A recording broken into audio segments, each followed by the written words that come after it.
Hey there everyone, this is Adam here with the Hear2Listen Podcast. I'm here with Leon. Yo, yo. And Jack. Hello. Max couldn't make it today, but he'll be hopefully back next time. We have a sort of run of podcasts that we've been doing recently that we've invited guests in, and I'm particularly interested in picking the brains of people who have a great deal of knowledge in a particular area. In this case, addiction. I have, I'd say, a decent amount as well because of the work that I've done, but there's people that have been on the planet slightly longer than myself that might have a bit more knowledge.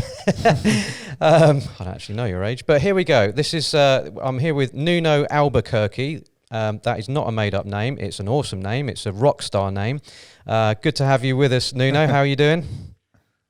I'm good, thank you. Thanks, Adam. Thanks for having me as well. Yeah, you're welcome, man. I was actually going to start our podcast with saying, how you doing, Professor? Yeah, Ooh. Professor. Yeah. Professor Adam. So, this is a sort of running joke that we had when we worked together. I'm not quite sure how it came. It felt like it came very organically, but it was definitely a source of amusement for me to walk into the room and sort of, you know, with my books and stuff and look over it and Professor, and he'd go, Professor. Yeah, I think I called Doctor to Bertie, and I felt, Adam needs to be something a little bit like Professor. Yeah. Oh, thanks very much. I did speak to you earlier as well about my association with, Brazilian Jiu-Jitsu, but by proxy Brazilians who commonly use the word professor when addressing a black belt. You know, it's sort of like a term of endearment. And I started wondering if it was a sort of cultural thing around someone that has a great deal of knowledge in a particular area that you apply that term of affection. I mean, you know, if we say professor, it's like, oh, professor, you know, there's an ego perhaps attached to that, but the sense that I got from, you know, the way that we used it and how I've seen other Brazilians use it is a sort of very pleasant, sort of jaunty, like this is a term of endearment, I would say. Yeah, it's like respect. And if you go to Brazil, especially if you are in Rio driving a car, everyone is going to call you doctor. Oh, doctor. Can I have our eye doctor? And, you know, it's like a respect thing, yeah. Just by the nature of owning a car? No, just because, you know, Brazil is still a country with some difficulties in terms of, you know, poverty and stuff like that. So these people will call you doctor straight away. Okay, cool. So when we worked together, I think we initially, I'm thinking back now. I mean, I was on the alcohol dependency treatment program as a staff member. I keep having to say that. I said I was on it. And as a pilot program, I think it was maybe 2 years of delivering the program within the prison setting, for those that maybe have not seen the episode before. So it was a treatment program, a sort of rehab within jail. And some people might think, well, why would you want rehab for alcohol when you're in jail? Surely you don't have access to it. And then you have the question about, well, maybe there is access to it and that's what people are getting rehabilitated for. No, not really, not in that sort of black and white sense, but very much the alcohol-related offending, alcohol-related offences, people that have, you know, made certain decisions or in some cases the decisions were certainly taken from them in the sense of being inebriated so much that they lost control of themselves and found themselves within the prison walls because of an alcohol-related offence. We had a variety of people that came through the treatment program, you know, anything from the sort of, you know, weekly binges to sort of daily, you know, 12, 13, 14 hour drinking, the whole sort of spectrum, if you like. And I think the running theme for me was the treatment approach was still the same for all of those people, no matter sort of how extreme it was or how much some participants might argue, oh, it's not really that bad. Well, I mean, we always encountered that within addiction treatment, the sort of the denial, and that was, you know, part of the sort of treatment was working with people to sort of overcome some of the thinking that existed before. So yeah, ADTP. I feel like you joined maybe 2 or maybe 3 years after, Nuno, and I'm struggling to remember. I know at one point you became a senior. I think you straight in as a senior counsellor. Was it? Is that how you started with us? Yeah. So I came in as a senior counsellor at the ADTP, and I stayed there for probably like 3 months or 4 months, and that came up this vacancy for manage the drug program of the same charity, right, in the same prison. Then I moved from the ADTP to the SDP. SD, Substance Dependency Treatment Program. Yeah, isn't it strange that I feel like that was, I know it's a long time ago, but isn't it strange how sometimes that knowledge erodes and maybe it just gets replaced? And I struggle to remember some of the names of the team at some point. I mean, it could just be my age. I'm getting on a bit, but it's a curious thing. I do feel a little bit, as much as I can sort of anecdotally say that it was an enjoyable job, there's sort of certain things where I think, well, I don't really need to remember that anymore because like I live a different life now and I'm in a different profession now. But I imagine that I would have said that would be quite a leap, you know, going from a sort of senior counsellor to running an entire program. But I wondered if you might have done that before. Had you done a job? Yeah, you'd done a job like that before. Perhaps you can say a little bit about your background, Nuno, how you got into it. Yeah, so basically, when I got that job, I had already some experience of managing a treatment center. So I was like the therapeutic coordinator of a treatment center in Portugal before coming back to the UK, because I started in the UK working as training as an addictions counselling, and then working as an addictions counselling for a good period of time. Probably like 5 years or so. And then I had an opportunity in Portugal to manage a treatment center. I moved to Portugal and I stayed there for a little while before coming back to the UK. And because I always wanted to work with that charity, with RAPT, and to do some work in the prisons. And for me, you know, working, and it's about life experiences. So I think, you know, I'm very fulfilled with my working experience, which is so diverse. And at that time, this is when I went to, you know, I started with a senior counselor at the ADTP, and then the opportunity came up to move to the drug program and to manage that program. And yeah, I mean, I took it, and big challenge, because there is very different to manage the drug program in the UK and in a prison setting than manage the program in Portugal and in like a treatment center, residential kind of setting. So, but yeah, I was well supported by everyone, you know, team, like my managers and so on, and the charity itself. And it was a rewarding experience. I mean, you mentioned about prison being a rehabilitation, and the prison kind of function is not only for public protection, right? It is definitely for rehabilitation. It's not just to put people away for a period of time to protect the public. It's to, you know, try to work with these people to see if they change, you know. And programs like ours, they are, and they were very important. Yeah, and I think you can share the same feeling of rewarding when we talked about people that they've been there and they moved on. We just had a guest some time ago that was with us there, and he moved on and is doing really well. And, you know, if we can do that to one person, we've done our job. Yeah, and for those that might not have seen that episode, check out our life sentences part 1 and part 2. I've noticed that there's a difference in the viewers as well. There was a lot for part 1 and quite a lot for part 2, but not as many. And it's almost like people must have missed out on like the end story of like how he's been doing. So I'd encourage you to get on board with that. I want to go back to like the relationship between. I suppose it was a fascinating thing to me to work for a company, RAPT, a charity, you know, all about rehabilitation, and there was always a sense for me that we obviously were commissioned by the prison service to kind of come in and deliver what we viewed as drug and alcohol treatment, but I always saw it as, from a prison point of view, it was much more about reducing reoffending. Obviously, that's got to be their primary aim, and I kind of quite admired the approach that RAPT took between negotiating the sort of aim of the prison, but at the same time carrying their own ethos, like you said, about getting people into recovery and getting people to change their lives. There was a bit more, I felt there's a little bit more heart to it, I suppose. I'm not saying that the prison service is heartless, but I felt that RAPT definitely kind of captured that with, although you're here to sort of reduce your rehabilitation, but yeah, we can repair your relationships. You can kind of connect with your children. You can get a job. You can have all this wonderful stuff that kind of we all benefit from, like normal living, let's say, that these guys had missed out on. And did you feel that there was any sort of tension between any of those relationships?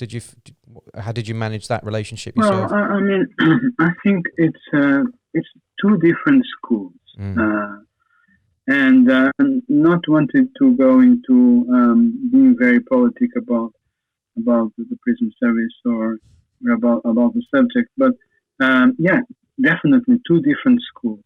And the prison service moved far, away and progressed a lot. If we look back over the years, 50 years ago, 100 years ago, how prisons worked, which was just to put people away and perhaps even punish them even more, because in the end of the day, the court is the kind of the role of the court is to kind of to punish if you break the law, and then the prison is not about punishing; it's about keeping people away, protecting the public and rehabilitating the people that are away. So I think more and more charities like RAPT, which is today the Forward Trust, and the prison service, they kind of work together in trying to rehabilitate the people that are on their care, right? So I think there was a big progress, and I think it will continue to develop, and the prison service will continue to try to help people as well to change more and more. But it's I'll give you one example, right? When you are working in a prison, right, or when you are working with addicts, there is a big chance of people to relapse. We don't advocate. The next relapse can be, people can die. Keep in mind that people, they use street drugs that they are not even under any health and quality checks or anything. You buy a bag of white powder, can be anything, can be poison, right? So keeping that in mind, we don't advocate relapse, but relapse happens. And when we work in a residential setting like a treatment center or private or statutory, you will work with this person with a relapse. So you kind of put some relapse prevention strategies in place. You will welcome back to the treatment and stuff like that. In prison, in those programs, we'll do the same. But then we've got a duty, right? We've got a duty to the prison. We need to inform, like, security of the prison, that person relapsed, used illegal substance. Doing that person might be removed from the program, to follow the prison security procedures and stuff like that. So that is a big dilemma for a therapist like myself, right? So someone relapsed and I still want to, but I need to kind of say to the prison what happened, and the risk is that person is going to be removed from the program. I'm like, am I punishing people because they relapsed? Things like that sometimes they got a little bit, they trigger dilemmas more than ever, internal dilemmas as a therapist and as a manager as well, working in a prison setting. But of course, with the help of everyone, we will overcome those dilemmas, and we need to do what we need to do, right? But I think more and more charities, and although come from the different schools, but it seems more and more they work more and more together to help people to change. And yes, definitely that will help to prevent the reoffenders. I get, it's all the same aim, really, isn't it? And like when you said about the relapse possibility, it was something that I felt from the ADTP point of view that we had to deal with less of, I would say, than the drug program themselves. And perhaps it's the nature of the drug itself. The vast majority of people that were coming onto the program were primarily alcohol. I mean, there was sort of a bit of... Yeah, I was just thinking, because if they're like sort of in like sort of prison, and then they can't really get to the substances that they used to take in when at home. So I don't know, is it like a major difference to working with people in prison than if they were in the outside world? I don't know.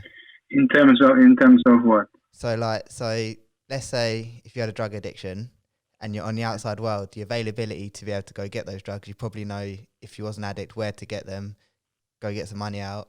But if you're in prison and you can't get it, so they're almost being held away from it. So then when they do leave prison, it's like, I can go get it now. So instead of working with people where they sort of constantly fighting the addiction, whereas you're working with someone that's had the drug taken away from them, so they've got no access to it anyway, so the temptation's not there. Does that make sense? Yeah, that makes sense. Yeah, I mean, there is not. Well, we've got two things. I work for a company nowadays. I work for a company called UK Addiction Treatment Centres Group. So they are a group of treatment centres, residential. Yeah. And in terms of residential treatment, it's a little bit similar to like the prison. So basically, people go into treatment for like, let's say 28 days, 6 weeks, 2 weeks. They will be removed from the community. They'll be in a place. They'll get supported.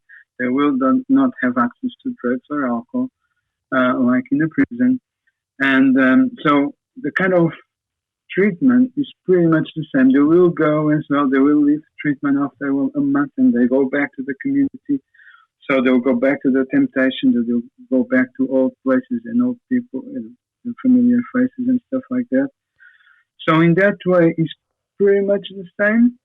But if we are talking about like a day program, which I managed a day program years ago, also for RAP. I don't know if you knew, but in London called the Island Day program.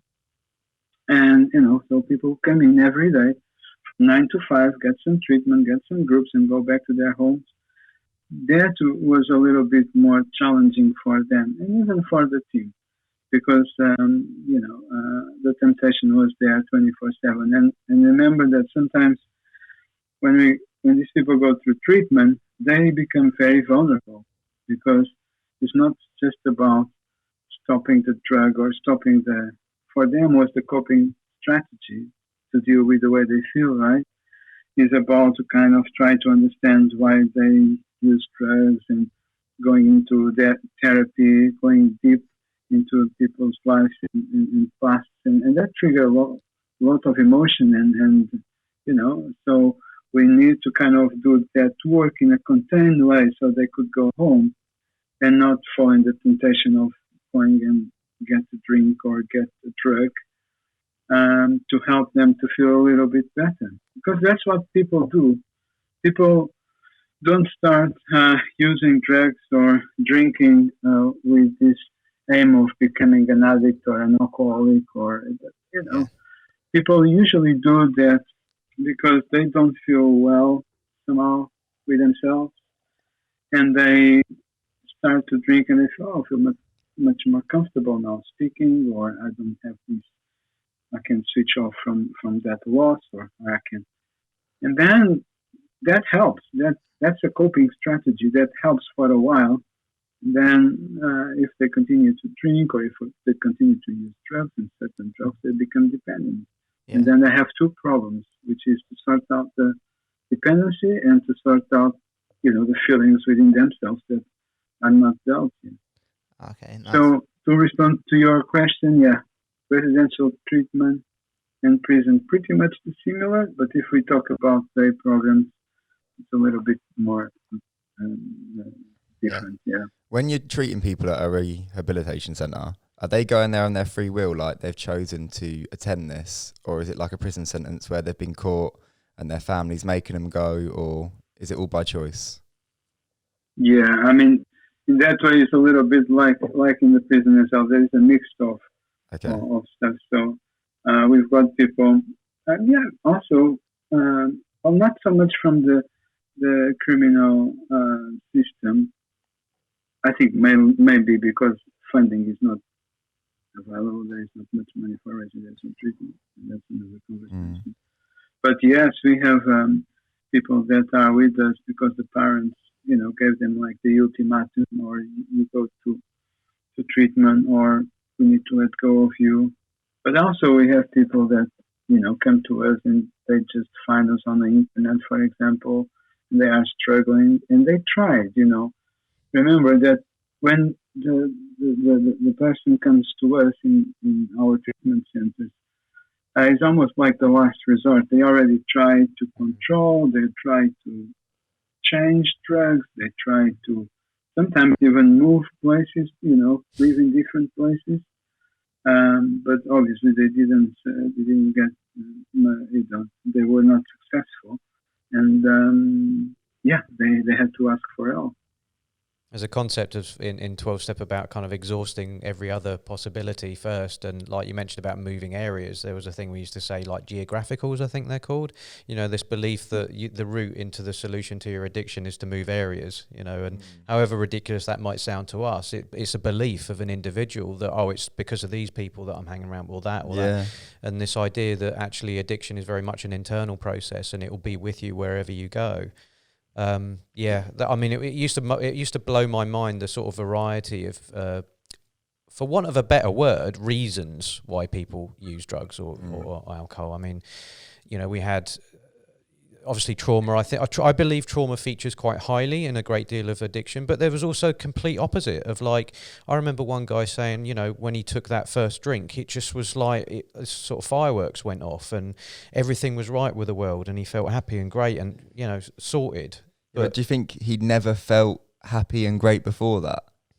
I mean, I know the guy, and I don't know that much about his sort of childhood, but he seemed sort of quite well adjusted, and he seemed okay.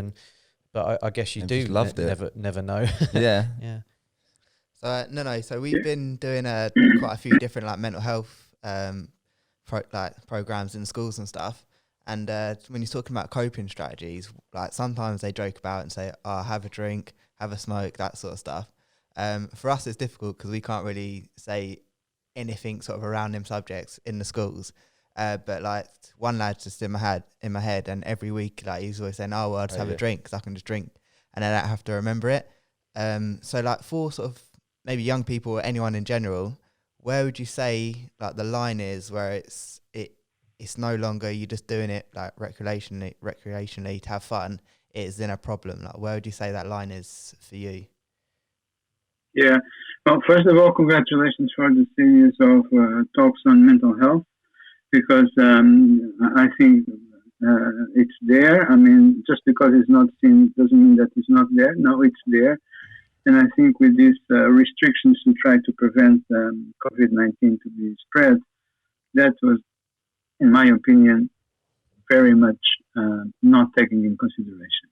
Yeah, definitely. People are struggling a lot. To respond to your question, I mean, it's so difficult. I mean, it depends from person to person. I think if people are starting to get that obsessive thinking about drinking or about using drug on a Friday night, if that becomes like a must, then perhaps you need to have a look and talk with someone. When people say that, okay, I'm going to drink and then I'm going to stop because at 12 o'clock I want to go home or to watch a movie and do something else, and people continue and are not able to stop, and that happens once, twice, 3 times, speak with someone. It seems like you are struggling there. It's about, these promises to themselves that are not kept. If starting to impact with school or with professional life, not turning up or being late or not being productive, yes, definitely speak with someone.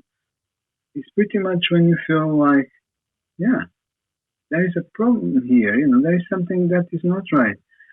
And please, just to move people away of being an alcoholic, labeled an alcoholic or an addict, just move away from those terms, because sometimes, those terms have some stigma, and sometimes people can prevent people to move forward and just speak with someone about a problem, because, will I be labeled as an alcoholic, or will I not able to drink again ever? Just remove all of that from the conversation and just speak with someone. I know people that stopped to drink and to use drugs remain clean with no drugs, and years after they continue to drink, and they have their lives and all their jobs and their families, and they never come back to drugs again. It's so unique to every person, but definitely, if you feel like there is a problem there, you feel like you are being controlled by the substance instead of controlling the substance, speak with someone. So I know it's different for everyone, but would you have like a bit of advice to give someone if you felt like they might be slipping down a bad route or not? So like, what would you say to them? When I said speak with someone, I think that is the advice. Yeah. Okay. Don't keep the things to yourself, because if you keep the things to yourself, you can manage for a while, and then perhaps it's becoming unmanageable, and then it's like you might feel like too embarrassed or shame about talking with someone. That's what I said about talking with someone. I'm not even saying that needs to be like a like a medical doctor or even a counselor, but talk with your best mate, talk with someone that you trust. And take it from there, just be open. That's maybe it's nothing, but if you don't check that out with someone, it doesn't help. So if I'm going to kind of say to you, I could say to you, just make sure that you have just follow the government guidelines on, I don't know, many units a week, or I can go to, using that, but I think it's more like, you will feel, people know that it's a little bit out of hand if they are thinking a lot about the drink or the drug, or if they are not able to stop, or if they are not able to go to work or to go to school, or if they are in school already thinking about, the night and all the time and not taking any benefits from being in school. We are in one place, we need to be focusing where we are, what we are doing, right? So, all of that, that would be my suggestion, to speak with someone. Yeah, I'm glad you said that, because in our mental health sessions, we do like things like trying to get them to just become aware of their support network. So think of people they can speak to that's like sort of immediately around them before they have to call like any other services. And we sort of give them some tips on who they could call if they feel they can't speak to anyone else. I kind of wanted to ask, I really want to ask about how it worked in Portugal, so did you work there when they sort of not legalised drugs, but I think they've done it decriminalised, that's the right word. What was that like? Because I really want to find out about that, if you can tell me a bit.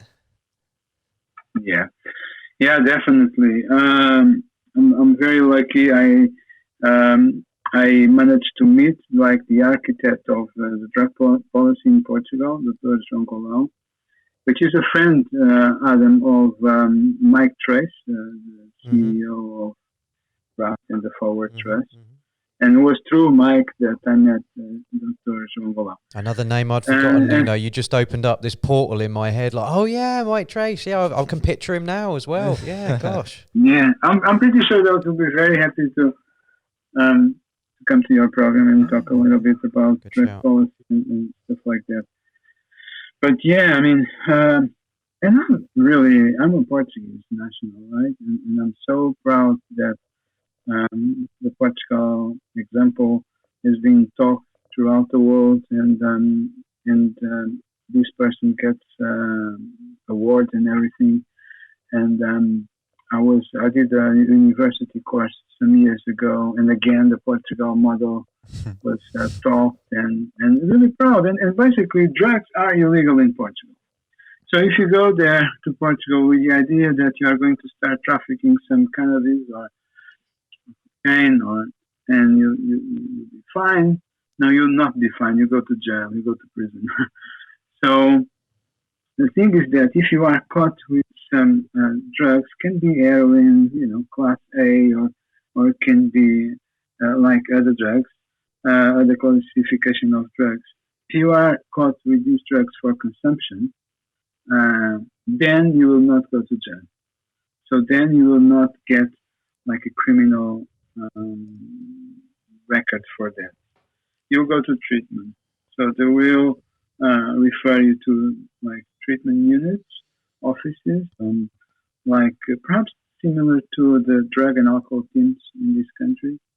And then they take it from there. So it depends of where you are. You might get some counseling, or you might go refer to residential treatment. You might be put on the methadone script, which is another drug. So when you hear it, when you say it, it sounds like that should be how it is. Like that sounds perfectly sane. That sounds like the perfect way to do it. But when you get caught with drugs in this country, and you probably won't get a prison sentence straight away, but if you did do it again, and you did get a prison sentence for taking an illegal drug because you're probably not in the right headspace, then going to prison is only going to make you worse. I can't see how in any way. Just shoving you in a room with four walls, and no one to talk to. Yeah. Thinking about what you've done and the mistakes that you made, and then you've been cold turkey from the drug that you've been taking to cope with all this stuff. So I can't see how the way that we do it benefits in any way. But I've heard exactly how Portugal does it, and it sounds perfect. Yeah, I mean, I was in that program in the prison that I managed. We had this community meeting, which was a meeting, I think, once a week, or once a month, maybe once a week, I don't remember well. So we had basically two programs running at the same time, all together. Perhaps we will have like 30 plus participants in our program. And that was our community. And once a week, let's say, we had everyone in a room, myself, my staff, and all of the participants of the program. And I remember that sometimes I was like looking around, and I was saying to myself, probably half of these people should not be here. I'm not saying that if you commit a crime, you don't need to have consequences. I'm saying that some of these people perhaps could be on treatment programs elsewhere. Perhaps will be there. They are there, and instead they will get some more like criminal education, if you know what I mean. So they will join with the tough people and stuff like that, and they get to know how to do other crimes, you know. And exactly like you are saying, some of their people, I don't think should be there. Should be somewhere else. I mean, the Portuguese example. It's not only the Portuguese. There are examples in the world, but yes, it's if you are caught with an illegal substance for consumption, yes, you are breaking the law, and you need to be treated for that. You need to get some support to let go of that. But you're not being punished, which I guess is the most important thing. No, you are not. I mean, you'll be supported, right? Yeah. So you have the chance to speak with someone. You have the chance to be heard, because some of these people, they've got some what we call adverse child experiences, not being heard, and as a child they act out, right, screaming, or they would displaying some kind of behavior. As they grow and they start to get to know other substances, that's their way to act out. Just because they never had a chance to be heard. Sometimes, anyway. I was listening to a podcast this morning that talked about the success of Portugal, and I think they sort of used sort of a big word to, a groundbreaking, or, there was some sort of big word that was attached to it, suggesting that it's really working and that, crime rates are down. I mean, I think that's sort of an inevitability if you kind of decriminalise or change the the categorization of it, then there's a good chance that that's going to go down anyway. Yeah. But they're talking about addiction itself being lowered, which I thought was quite remarkable, because there's a sort of an assumption. I mean, I think we take the view in this country like, oh, let's legalise everything. It's going to be great. It's going to be a utopia. Everything's going to be wonderful. But I wonder about a sort of, as a country, are we ready for that? Are we ready for that? And I think sometimes people take the view that sort of Portugal is this sort of satellite that's like doing its own thing, and we're all kind of watching like, is this gonna work? Is it, but I'm not aware of too much in the way of other countries adopting the model either, so I don't know if it's just not been long enough or what, but there doesn't seem to be any kind of conversations about it in this country at all. No, not really.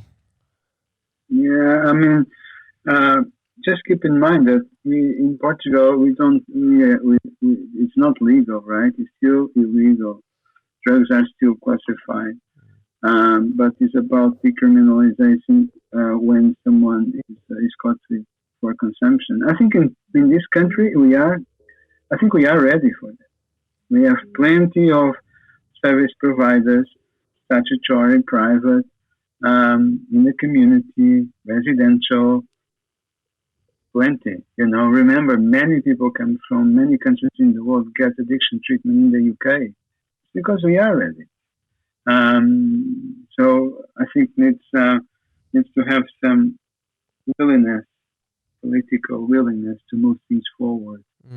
I don't know, but addiction, alcoholism still have a big, especially addiction, a big stigma in this country, and sometimes it's a scapegoat for the problems of the society, and maybe people don't want to remove that scapegoat. People want to keep blaming the junkie or stuff for other stuff that needs to change in our society. But I think we are ready. Legalization, that's another conversation, and it's very complex. Me myself, at times, I have the dilemma because I also know that with things not being legal, very, very bad people are getting very, very, very powerful and very rich, right? That's the thing. There are, if you go and do research, you can find that, for example, a kilo of cocaine in the country of production, let's say Colombia, but not only, but let's use that example, might go for 250 pounds, and that same kilo, without being cut or mixed or anything, in the streets of the UK, perhaps we are looking into 50,000+ pounds. So you can see how much money is made from one place. There is a lot of money. So, but legalize it as well. There is other complexities of, like addiction as well. How we can. So it's quite complex subject. It's not that straightforward. Some countries with cannabis are legalizing for medical purposes. And yes, if there is a way that you can register, like when you get antidepressants, right? You go to your doctor, you are registered on that GP, prescribe the medication, go to the pharmacy, get, it's like everything's under control, right? So it's very complex. But to decriminalize consumption, yes, I think we are ready. It's just a political willingness to move things forward. Do you get any sense of those conversations being had up top, Nuno? Sometimes when I ask about, for example, last time I was in a meeting and I asked about what kind of pressure or lobby like treatment providers are making next to the government to have more funding for treatment centers, for treatment. Sorry, I just had a call here. Let me just 1 second, please. Funding for treatment of addiction, because funding has been cut down and reduced from 2013, pretty much. So it's really difficult to get funding for people to go into residential treatment in this country. So when I ask this question, I've got more than once this kind of response of, the government is really willing to look into that. And it seems like it's always willing, It seems like they are always in contemplation stage instead of action stage. Let's do something. So yeah, sometimes even it seems like that is not a priority. But I think it is, because if you see drug-related deaths reports from last year, 2019, drug-related deaths keep going up, increasing. So I think it's a matter of priority. So it's about moving from willingness to action, from contemplation to action mode. And it's commonly used as a model in addiction, by the way. I don't know if you're familiar with that. You sort of got the pre-contemplation, you contemplate, leading to action. That's just, there's like a circle. Again, you've opened up a portal in my head, stuff that I'd forgotten. I don't entirely remember it. The cycle of change. That's it. Cycle of change. Thank you. Maybe we'll put a visual up of that just for people can see. I was speaking sort of along those same lines, and going back to what Leon was saying about coming into contact with these young people that, might be at risk or are certainly sort of mentally researching a little bit about their own drug or alcohol use. I wonder if there is something to be said about, I'm not necessarily saying legalisation, but certainly decriminalisation that might help open up those discussions. Is there a case for when it's more when it's allowed to be more talked about, then it will almost give permission for those young people that are uncertain about it to have those conversations without kind of risks attached to it? What do you guys think? No, yeah, I think you're right, 100%. Because if they feel like they're not going to get punished for the things that they're doing, like they might be doing something wrong, but they're not going to get punished for it. They're going to get help. They're going to get support. That's a much better outcome in their head than thinking, oh, well, if I tell someone and then I get caught with the substance again and I could get done for that, or it could take me to a better place. Yeah, I'd say having conversations with young people, I think would be wicked, because like just educating them, say like, oh, this is what could happen if you took these drugs. I know like they do have the scare factors, like in some they'll show like a picture of someone that's like, I don't know, taking heroin and then like a before and after picture. But it'd be nice just to, maybe not for me personally, because I don't know too much about it, but just educate them, like, so if you did this is what it's going to do to you. It's going to be temporary, you're going to feel like this in the morning, and at least they knew. And then instead of them just taking it, yeah, because they always, like on adverts, I remember seeing an advert where a guy smokes a joint and he's sitting there on the sofa and he's just melted away and his mum's trying to talk to him, and he's just like, and she's freaking out. But when someone actually takes a drug and they realise that it's not like that and they feel really good, they're thinking, well, whatever they show on that TV is a lie. Like, I don't want to believe that. This feels amazing. And then after a while, they don't see the effects that they were trying to portray, that you might end up looking like that and not really doing anything. But you won't feel like that at the beginning. You'll feel like that after so many times of using it and being addicted to it, that you get to that stage. If they told you the truth and they told you, you start here, it feels amazing, but then this route does lead to where this guy is at the moment, then maybe you'd think about it twice. But when someone's just selling you the bad stuff and you realise that there's all this good stuff, you're not going to believe them. To be fair, even like thinking about now, like say alcohol is legal, there's not really even discussions about that with alcohol really. It's just, oh yeah, you get drunk and then that's it. Like, yeah, it's true actually, yeah. It's not even that about alcohol.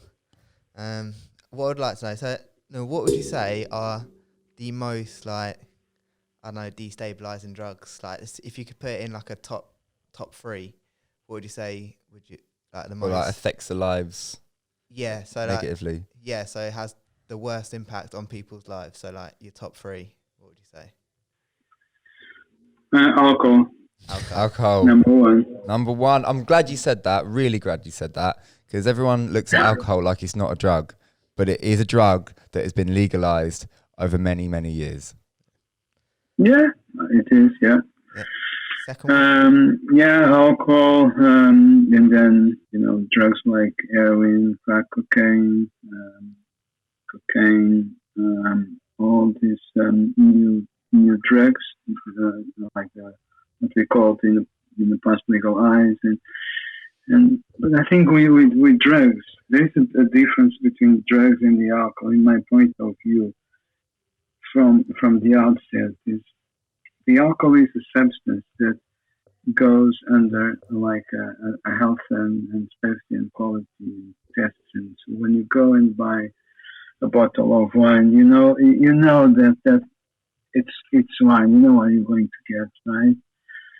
With drugs, it's never like that, unless it's like drugs that like painkillers or that are legal, and you can buy it on with a prescription or stuff like that. The other drugs, the street drugs, you never know what you're going to get, and that for me is a big difference. So if I'm speaking with, because some time ago I spoke in school, and I said to them, and I was saying, you might be drinking now or using cannabis or using other drugs to speak with someone, basically. And then the teachers, when I said that, so they look at me like, it seems like I was normalizing using it, but I was just being real, Yeah. And I think we need to approach the subject like that, without taboo and just talking about stuff. However, with drugs that are, like street drugs, I can say to someone, look, if you use ketamine, you are going to feel like that, and you might feel like that, and stuff like that, but or any other drug, or cocaine or heroin. But I cannot I need to say to this person that be careful, because it can be poison, can be something else. We had some news years ago of heroin addicts dying in Scotland, in Glasgow, and these people were smoking heroin. So normally we don't have people dying with overdoses of smoking heroin. Definitely intravenously, yes, people have an overdose or stuff like that, but not from smoking. So that was studied, and apparently that kind of that drugs, that bundle of drugs or whatever, shipment of drugs, they've been in touch with anthrax on the way. So they've been contaminated with a very toxic and poisoning substance. And then this is why the people died. It was not because of smoking of heroin. It was because the heroin was contaminated with something really bad. So that's what we are talking about. Let's talk about stuff, but let's put straight away that you never know what we are going to buy on the street. We never know. So along the lines of legalization, so like in America, they're slowly like more and more like legalizing weed, or like in Amsterdam, that sort of stuff. I don't know if the UK is ready for it now, but what are your thoughts on maybe weed, to say? I think is you see, I'm conflicted. I've got this internal dilemma that part of me says yes, let's go to follow like in Uruguay and some states in America, using that for medical reasons, and as well, opiates, they are used for medical reasons as well, isn't it? If we don't have a production of opiates, we will struggling with physical pain, for example, when you go for operations and any other. On the other hand, it's about, is the cannabis then be a gateway to other drugs as well?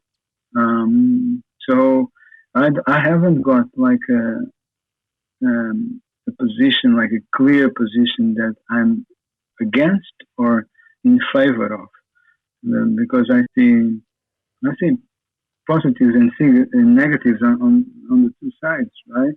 Yeah. I was involved in research. Do you know a substance, psychoactive plant called UKAT? I think I've heard of that. I think, did it used to be called MCAT? I think you're right. Yeah. I think I have heard of it. Yeah.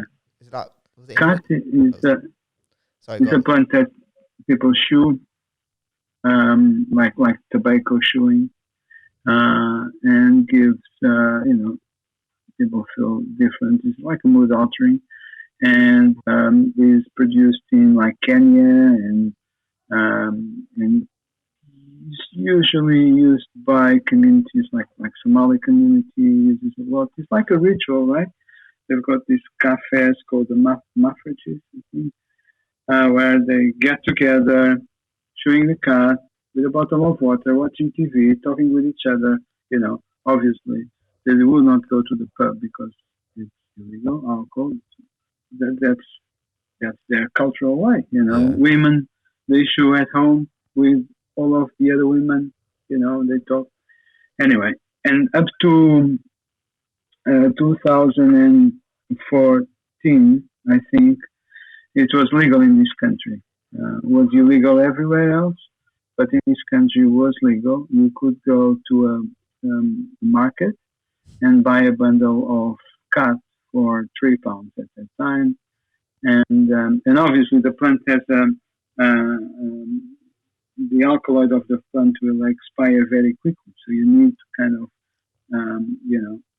get the plant, put it in a plane, shipped straight to the UK within 78 hours. If not, the alkaloid will start to die and is no good. So at that time, the UK wanted to classify cat. I was involved. I did some research with the Somali community as well. And in the end of the day, they end up against some experts' advice because cat is less addictive than caffeine or nicotine, for example. This is experts' advice. And but the government went ahead and classified. So that became illegal. That bundle that was £3 when it was legal became £15.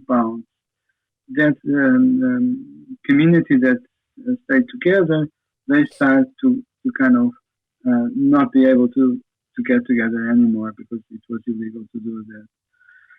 I talked with Somalis and I asked them, so if there is no cat available, would you try other drugs, like cannabis or any other drugs? They would say, some of them said yes. So there is always this complexity about legal and illegal drugs. And I think now I kind of moved away from your question and I just started to talk about something not an easy one to answer. No, it's not. But yeah, do you think alcohol should be legal? Do I think that alcohol should be legal? That's a very good question, on the basis that all other drugs are illegal, but they are allowed to choose alcohol to be the one legal one that humanity can take. Yeah, I mean, but alcohol is not the only drug that is legal, right? No. But not many that you can buy over the counter, because obviously you got nicotine and caffeine and all that sort of stuff. Yeah. But alcohol is the main one that really affects you in a way that it can completely change your mood, your attitude, the way you live, just how you act, all of it. So what if you had to line up all the drugs and alcohol included in that, and you had to pick one to be legal, would alcohol be the one that you pick? Trying to pin you down, Nuno. Sorry. On alcohol. Look, I think, yesterday I was on YouTube and watched a little bit about a program on alcohol detoxes. And some of the numbers that they're showing it was that alcohol gives like an annual impact of billions of pounds for the NHS and stuff like that. So there is a lot of impact on alcohol, on the health system, on families, people going into prison as well. So I mean, it's as dangerous as any other drug. So that's the good question. Should it be illegal and other drugs to be illegal? Should we all legalize all of the drugs, right? And all of the drugs to go to the same, health and safety checks and all of that. Yeah, but I don't even believe that. I believe that they should be legal. It should be illegal to sell them, but it shouldn't be illegal to have them in your possession. It's your life. If you want to do what you want to do with your life, even if it means going down the bad route, you should be able to choose that on your own decision without being prosecuted in a way that could affect your life in the years to come. Like, you could get caught with weed, you get caught with any other drug, and it could stop you going to other countries just because you've got a criminal record, because they've chosen that this drug's legal, but all of these ones aren't because we say so. Yeah. But that is about decriminalising consumption, right? Yeah, exactly. Yeah, and I think that's the perfect route forward. Yeah. I do. There's a sort of opportunity within that. You're suggesting that, look, people should have the choice, and part of that choice could be that when it maybe starts to go wrong or kind of gets out your hands, then you can access support as well. Literally, because it shouldn't be the be on or end all. The fact that you're addicted to drugs, and then by being addicted to drugs because you've probably got something bad going on, that then your life turns to beep because you end up in prison for 5 years. It's just like, that doesn't make any sense to me. And then when I did see the thing on Portugal saying that this is how they're doing it and all the rates are going down, all that sort of stuff, it's just like, how was that not the first option? I know it would have taken years of research to get to that point, but once you spell it out, it actually seems so simple. Like, why would you prosecute someone for doing something that they don't really have control of because they're almost being manipulated by a certain drug? Yeah, I'm sort of with you. I think if, like, we've got one life to live, if at some point, I don't know, I want to experience a different part of, I don't know, my consciousness by just trying a different thing out, and maybe it shouldn't be such a bad thing. I'd say. You shouldn't get locked up and put it behind bars for it, put it that way. But there are obviously dangers behind it. There is.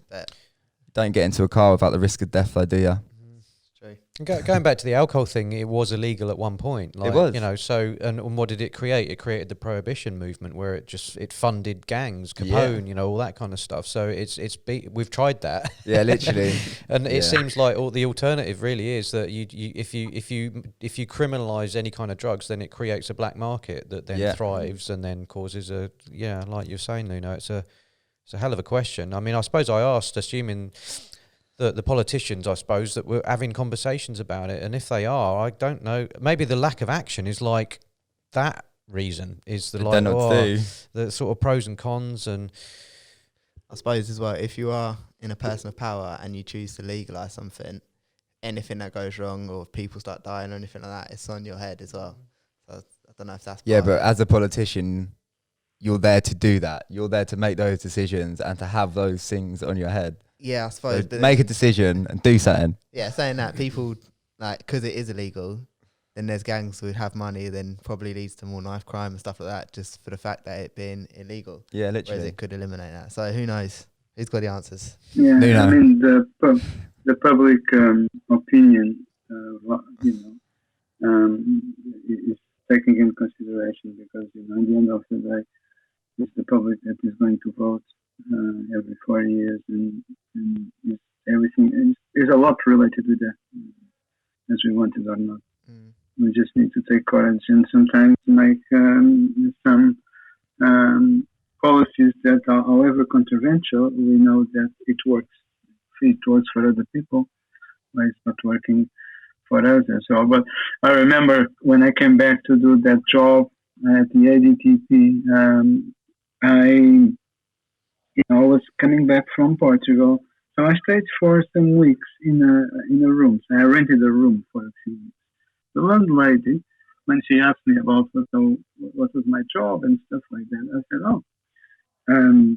this is what I do. I can deliver an alcohol program in a prison, try to help people and stuff like that. Straight away, her approach was, these people, they should be put in a boat, in an island, somewhere, stuff like that. So that's what we come across sometimes, you know, people, you know, addiction is still very stigmatized, and And it's part and parcel of the lack of understanding as well. And again, going back to that point about if we all sort of allowed it in our lives a little bit from a certain perspective, that you'd at least be educated, you know, even if you weren't sort of using, you'd at least understand it. That woman's probably sitting there watching TV and it says, heroin does this to you, and it's got that woman that looks like she's on death's doorstep. So she thinks, well, every addict's going to be like that. She's going to be a bloody lunatic who looks like she's going to die or got rabies or something. Like, But they're not like that. They're normal people that are in a position that need help, and they need you to look at them like they are a human and not like they're an animal. That is, what you said earlier about the advert about like talk to Frank? No, I can't remember. I think it it used was to be Talk to Frank though. I think it was just the marijuana like warning or don't smoke and stuff, and that like propaganda. It does make it look so bad. And then when a young person tries it, they feel so good on it, or like, well, feel good or feel better. Yeah. Then it's like every other drug. They're thinking, well, they probably lied about that. That's actually such a mad concept to think of it like that. You look at how sort of alcohol is advertised and marketed. Every as movie well, you've ever watched, someone's drinking a beer, someone's having a glass of wine. It's everywhere.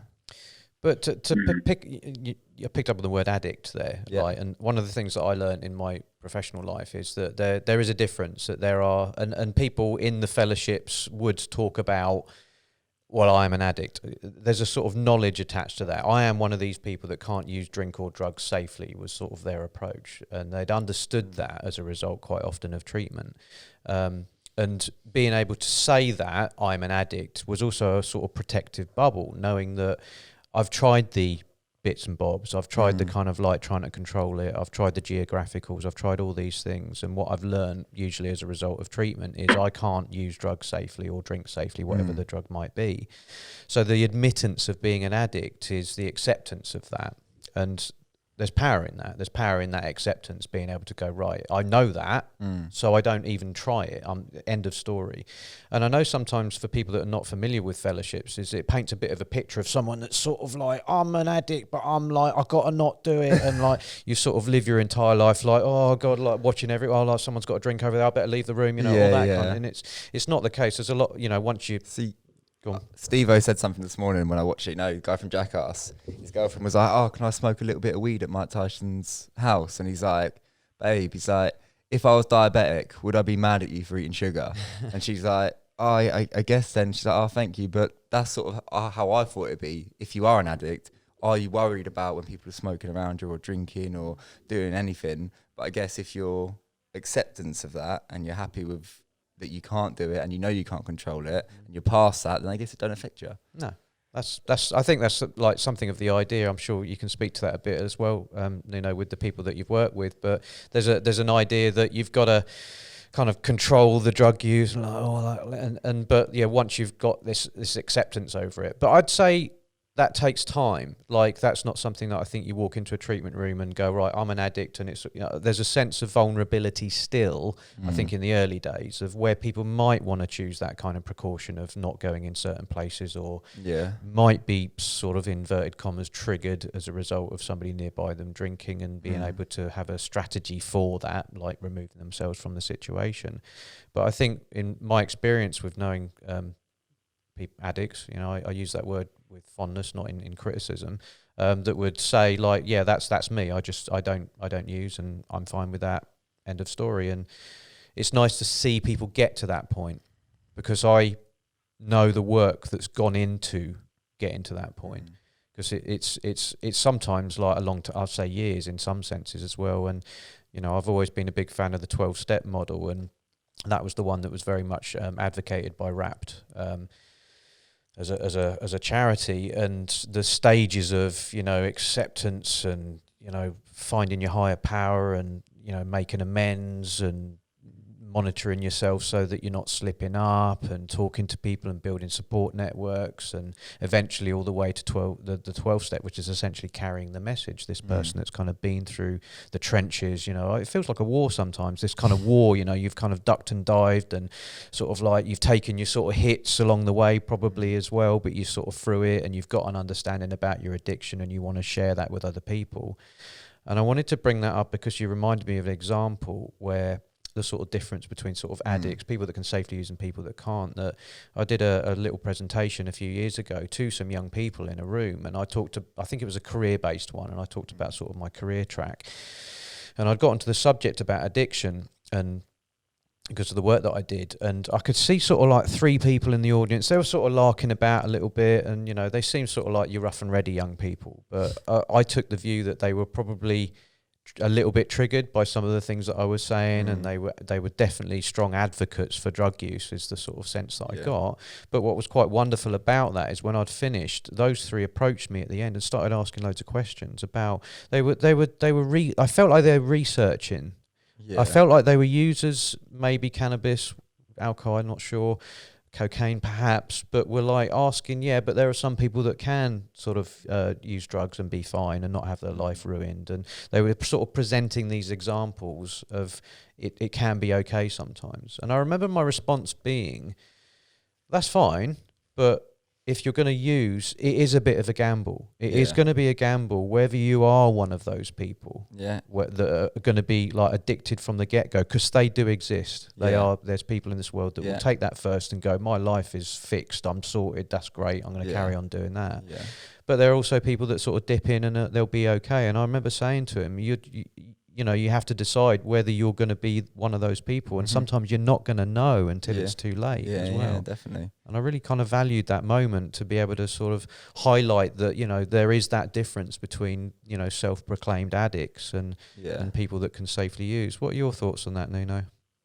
I totally agree with you, Adam. I think, people need to understand that there is a risk, and they need to ask themselves if it's worth the risk of continuing to drink or use that substance. I mean, I've got people coming to me and asking me, am I an addict?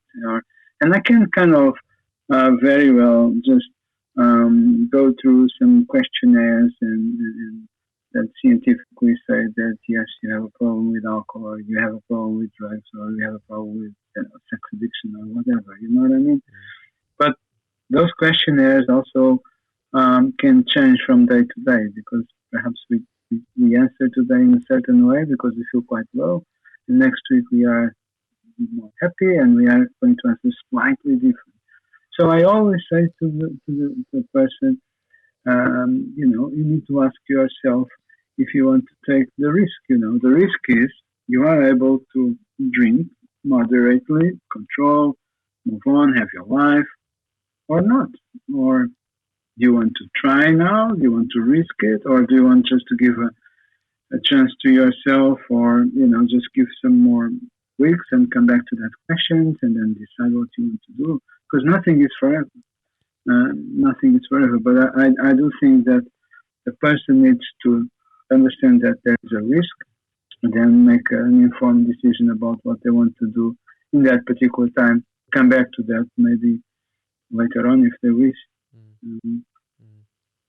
Yeah, and I like going back to that idea that if you do discover that you're an addict, then the problematic area is that if it's something that you've got a shame attached to, or you're fearful that like you might get found out from a sort of legal point of view, that seems the shame in a sense, because if people were a lot more aware of it and a lot more of the sort of how are we doing for time? Sorry, Jack. It's hour and 10. Hour and 10. Okay, we're gonna have to start wrapping up soon. And being able to kind of understand, like, if you are one of those people or you're not, but if you do discover that you are, then you need to be accessing help, and that help must be much more within your sphere. If it was more talked about, I'm not exactly talking about legalisation, but decriminalisation, let's say, then that seems like it might be sort of helping more people as a result. Those people that have sort of taken a chance, taken a risk, and like, because whether it's legal or not, those people are going to take that chance. They're going to take that risk. That's true. It doesn't matter to them because they're still in the same circle. They're still in the same area. They're still floating around. So why does it makes no sense to me to have it illegal? Oh, sorry, I don't want it legal. I want it decriminalised, because then it gives people, like you say, that safe space to be able to approach people, get the help they need without feeling like a criminal, because technically they're not. Like, drugs have been around for thousands of years. In Portugal, you just remind me of something, because we had a big pandemic in Portugal on drug use on like 80s, beginning of 90s. We had many people dying from drug use. We had peaks of hepatitis C, HIV, crime. So that's why we had to kind of do something about that. And even and we still have a charity that does that in Lisbon. We had in a club area of Lisbon, so all of the clubs and discos and stuff like that. A van where people could go in and test their ecstasy, for example, right? To see if it was the real stuff or if it was just fake stuff or something like that. And it takes courage to come out with these strategies, but it's for people's welfare and for their health as well. And and I agree. If we kind of take the taboo, people are be more talking about that and more willing to make informed decisions about what they want to do, because they are making those decisions not an informed way, because there is no talk, there is no conversation, there is no openness, and there is stigma, a lot of stigma. Okay. Agreed. Right. Before I let you go, Nuno, was there anything that you wanted to add in a little bit about the company that you represent, UKAT, or is there other things that you want to leave our listeners and viewers with? Yeah, I mean, UK Addiction Treatment Centres, you can go to our website. We've got treatment centres in 8 different locations in this country, from north to south. We treat alcohol, drug addictions, behavioral addictions as well, like internet addiction or sex addiction, gambling. We have also in Bunbury, actually, we have a unit for young people where we have we are licensed to have a few beds, not many, for young people and with eating disorders as well. Some beds for eating disorders. And yeah, our admissions team, it's people that they are in recovery themselves. So when you call, you're talking with someone that has been through, and they can just open up and have a chat with someone that will really understand where you are. So yeah, I mean, if we can help, sometimes it's about that. It's about just picking up the phone and checking with someone, talking with someone, and then take it from there, make the decisions that you want to make. Mm-hmm. But definitely, programs like these ones and talking about mental health, well, I include addictions on the same umbrella. It's much needed. We need to talk as a society. We need to keep on talking about addictions and mental health without taboo, because there is a lot of demand. There is a lot of drugs, and there's a lot of people drinking alcohol in this country. So there is no need to be taboo anymore. We just need to be open and talk about that. Yeah. There seems to be sort of some rise in statistics around, this present place of COVID at the moment, and those being on the increase. So, yeah, I think we need to sort of counter that with more conversations about it as much as possible. 100%. So, yeah, thank you very much for coming and joining us, Nuno. It's been great talking to you. Been great catching up as well. Thanks, man. Appreciate it. We'll be sure to put all the links and stuff on the description of the podcast. And just to remind everybody else that in our sort of run of addiction talk, I suppose, that we've got life sentences with Sean that came in that had addiction issues in prison, and his recovery is very much documented within those 2 episodes, the part 1, part 2. It's not up as I speak, but I'm hoping that the Talk to Seamus podcast will be up as well. We feature addiction talk within that as well.